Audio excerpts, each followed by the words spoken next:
प्रभु यीशु मसीह के मधुर और मीठे नाम में आज दिनांक 6 अक्टूबर दिन सोमवार को आप सब श्रोताओं का हम हार्दिक स्वागत करते हैं। आज के दिन के लिए जो वचन है वो लिया गया है उत्पत्ति की पुस्तक उसका 49 अध्याय 22 पद। यूसुफ बलवंत लता की एक शाखा है, वह सोते के पास लगी हुई फलवंत लता की एक शाखा है, उसकी डालियां भीत से चढ़कर फैल जाती हैं।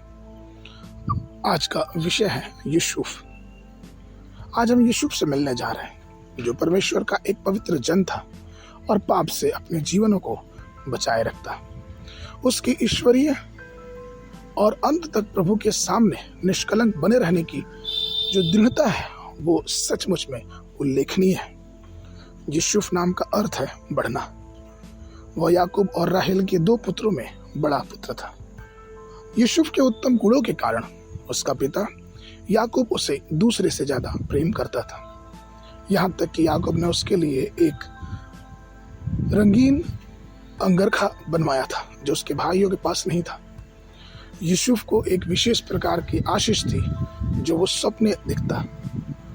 पहला तीमुथियुस उसका 4 अध्याय 8 पद ये कहता है, क्योंकि देह की साधना से कम लाभ होता पर भक्ति सब बातों के लिए लाभदायक है, क्योंकि इस समय के और आने वाले जीवन की भी प्रतिज्ञा इसी के लिए है।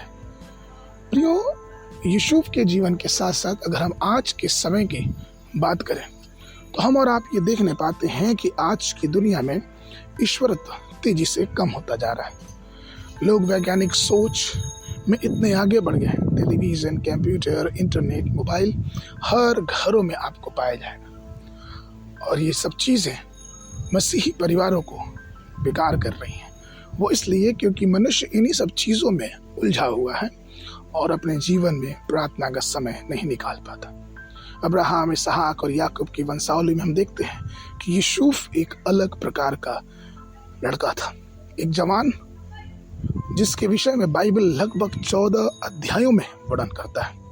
इस संसार में लाखों लोग आए, लाखों लोग चले गए, लेकिन वो धन्य हुआ जो परमेश्वर के भय में अपने जीवन को आगे बढ़ाया। प्रियो, यूसुफ ने अपने जीवन को युवावस्था में परमेश्वर के सामने समर्पित किया। इतिहासकार ये बताते हैं कि लगभग 17 वर्ष की आयु में ही उसने अपने जीवनों को एक आदर्श पूर्वक बनाया। सबोपदेशक उसके 12 के 1 में सुलेमान इस बात को भी कहते हैं कि हे जवान, अपनी जवानी के दिनों में अपने सृजनहार को स्मरण रख।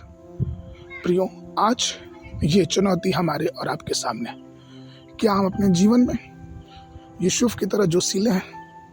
क्या हम मेहनती हैं? क्या हम विश्वास योग्य हैं?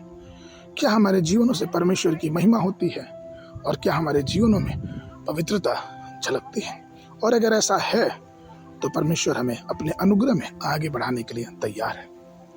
आइए हम प्रभु की आशीष में आगे बढ़ें और अपने जीवनों को प्रभु के लिए पवित्र ठहराएं। आगे मनन के लिए भजन संहिता उसका 71 अध्याय 5 पद। क्योंकि हे प्रभु यहोवा, मैं तेरी ही बाट जोहता आया हूँ, बचपन से ही तू मेरा आधार है। बाइबल अध्ययन के लिए सुबह के समय यशायाह नबी की पुस्तक उसका 26 और 27 अध्याय, संदेश फिलिपियों की पत्री उसका 2 अध्याय। परमेश्वर आप सबको आशीष देवे।